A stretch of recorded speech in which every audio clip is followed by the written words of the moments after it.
Company, definition of public private and one person company. आज अपन देखेंगे company के संबंध में कुछ डेफिनेशन, अलग अलग टाइप की कंपनियां होती है, पब्लिक कंपनी, प्राइवेट कंपनी और one person company. Okay, definition of company, company की परिभाषा। Company means a company incorporated under the company act 2013 और under any previous company law. This definition is given in section 220। तो section 220 के अनुसार company की जो परिभाषा दी गई है उसके अनुसार कंपनी से तात्पर्य है कि कंपनी अधिनियम 2013 के तहत समामेलित कंपनी या इससे पहले कोई अधिनियम हो, कंपनी लॉ हो, उसके अंदर समामेलित कोई कंपनी कहलाती है। The company may be companies limited by guarantee और कंपनीज लिमिटेड बाय शेयर। तो ये कंपनियां लिमिटेड कंपनियां होती है, गारंटी द्वारा लिमिटेड भी हो सकती है और शेयर्स के द्वारा लिमिटेड भी हो सकती है। सीमित कंपनियां होती है, कंपनी लिमिटेड सीमित कंपनी, गारंटी द्वारा सीमित कंपनी और शेयर के द्वारा या शेयर मूल्य के तक लिमिटेड कंपनी। इस कंपनी में भी पब्लिक लिमिटेड कंपनी और प्राइवेट लिमिटेड कंपनी। तो कंपनियां पब्लिक लिमिटेड भी हो सकती है, सार्वजनिक कंपनी, और प्राइवेट लिमिटेड या निजी कंपनी भी हो सकती है। कंपनियों के अंदर बीमा कंपनियों में भी इनके प्रावधान लागू होते हैं। बीमा कंपनियों के लिए अलग से एक अधिनियम बने हुए हैं, बीमा कंपनी अधिनियम 1938 और बीमा नियामक एवं विकास प्राधिकरण अधिनियम 1999। तो ये प्रावधान लागू होगी। इसके अलावा दूसरे जो प्रावधान है वो कंपनी अधिनियम के लागू होगी। इसी प्रकार बैंकिंग कंपनियों में भी बैंकिंग रेगुलेशन एक्ट 1949 बना हुआ है, उसके प्रावधान लागू होंगे और दूसरे जो प्रावधान वो कंपनियों के लागू होंगे। विद्युत उत्पादन और आपूर्ति से संबंधित कंपनियां भी हैं जिनमें विद्युत अधिनियम 2013 के प्रावधान लागू होते हैं। इनके अतिरिक्त कंपनी अधिनियम 2013 के प्रावधान इन सारी कंपनियों के अंदर लागू होंगे। Private limited company section 268। निजी company A company having a minimum paid up share capital of 1 lakh rupees or such higher paid up share capital as may be prescribed and which by articles। Private limited company के अंदर minimum paid up capital होनी चाहिए 1 lakh rupees और इससे ज्यादा भी हो सकता है, जो भी सब प्रिस्क्राइब किया जाए। और इसमें जो आर्टिकल्स से कुछ रिस्ट्रिक्शन लगाए गए हैं। इसमें रिस्ट्रिक्शन पहला है restriction the right of transfer its share. Private company के जो मेंबर्स होते हैं वो अपने शेयर ट्रांसफर नहीं कर सकते हैं और ट्रांसफर करने में रिस्ट्रिक्शन है।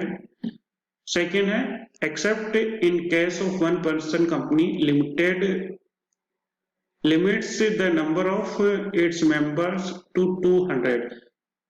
सेकेंड रिस्ट्रिक्शन के अंदर जो मेंबर्स होते हैं उसमें रिस्ट्रिक्शन लगाया गया है कि नॉट मैक्सिमम 200, उससे अबव नहीं हो सकता है। वन पर्सन कंपनी के अंदर तो एक पर्सन होगा, उससे ज्यादा नहीं होंगे, लेकिन अदर जो कंपनियां हैं, निजी कंपनियां, उसके अंदर अधिकतम 200 टोटल मेंबर हो सकते हैं। आगे है prohibits any invitation to the public to subscribe for any securities of the company। तो इसमें prohibits of invitation, आप कोई भी निमंत्रण नहीं दे सकते हो पब्लिक में सब्सक्राइब करने के लिए कि आप सिक्योरिटीज खरीदो। मतलब सिक्योरिटीज को आप इन्विटेशन देके आप इश्यू नहीं कर सकते हो, आप पब्लिक में इन्विटेशन नहीं दे सकते हो। अगला है prohibits under section 73 and 76। A private company can not invite और एक्सेप्ट और renew any deposit from public after enforcement of company act 2013। तो कंपनी अधिनियम 2013 के लागू होने के बाद अंडर सेक्शन 73 और 76 के अंतर्गत कोई भी प्राइवेट कंपनी है वो इनवाइट नहीं कर सकती है, डिपॉजिट्स को जमाएं स्वीकार नहीं कर सकती है, न एक्सेप्ट कर सकती है, न इनवाइट कर सकती है, और अगर पहले से जमाए हैं तो उनको वापस से रिन्यू नहीं किया जा सकता है। ओके, एक रेस्ट्रिक्शन इसके अंदर ये है कि मैक्सिमम 200 मेंबर्स कंपनी के हो सकते हैं। इनके अंदर ऐसे मेंबर्स दो या दो से अधिक व्यक्तियों ने एक या उससे अधिक अंश संयुक्त रूप से धारित कर रखे हैं, तो ऐसे संयुक्त धारकों को उपयुक्त 200 सदस्यों की गणना में एक ही सदस्य माना जाएगा। किन्हीं सदस्यों ने जॉइंटली अगर शेयर खरीद रखे हैं, दो या दो से अधिक व्यक्तियों ने एक साथ शेयर खरीद रखे हैं, और तो उनको जो कैलकुलेशन है 200 की, उसके अंदर एक ही सदस्य उसको माना जाएगा। इसके अलावा ऐसे व्यक्तियों जो कंपनी की सेवा में इन सर्विस में रहते हुए कंपनी के अंश उन्होंने प्राप्त किए हैं, तो उन व्यक्तियों को 200 सदस्यों की गिनती में शामिल नहीं किया जाएगा। तो कंपनी के जो कर्मचारी है उनके पास जो शेयर है उनको कैलकुलेट 200 मेंबर्स के अंदर नहीं किया जाएगा।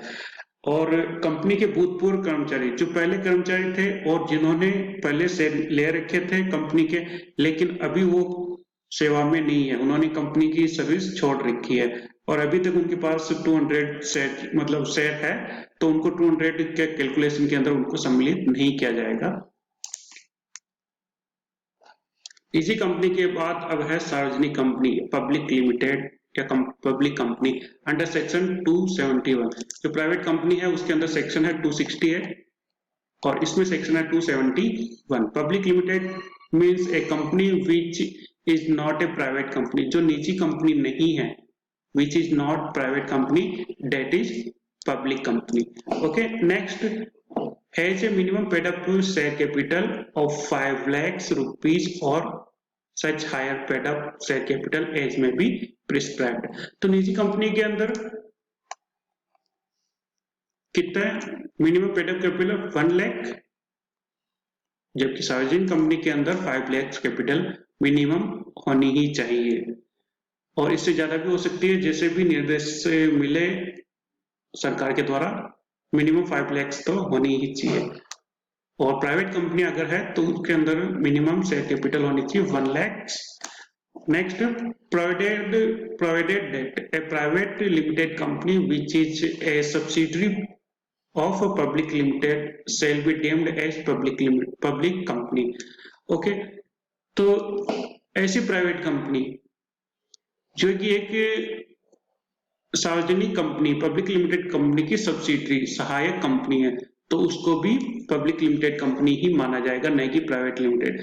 उसका निर्माण incorporation as a private company, but वो एक सब्सिडरी कंपनी है एक पब्लिक लिमिटेड कंपनी की, तो उसको भी प्राइवेट कंपनी न मानकर पब्लिक लिमिटेड कंपनी या पब्लिक कंपनी सार्वजनिक कंपनी माना जाएगा। ओके, नेक्स्ट है 1 person कंपनी अंडर सेक्शन 262। तो अपने पास दो सेक्शन होते हैं, प्राइवेट कंपनी के लिए 268 और पब्लिक लिमिटेड कंपनी के लिए 271। ओके, और 1 person कंपनी के लिए है 262। 1 person नाम से पता चल रहा है कि इसके अंदर 1 मेंबर ही होगा, अगर 1 मेंबर ही हो तो वो कहलाएगी 1 person company. 1 person means a company which has only 1 person as a member के रूप में उस कंपनी के पास केवल एक ही सदस्य है, तो वो कहलाएगा 1 person company under section 262। Okay, अगर पब्लिक लिमिटेड कंपनी है तो उसके लिए सेक्शन 271, प्राइवेट लिमिटेड कंपनी है, प्राइवेट निजी कंपनी है तो 268। ओके।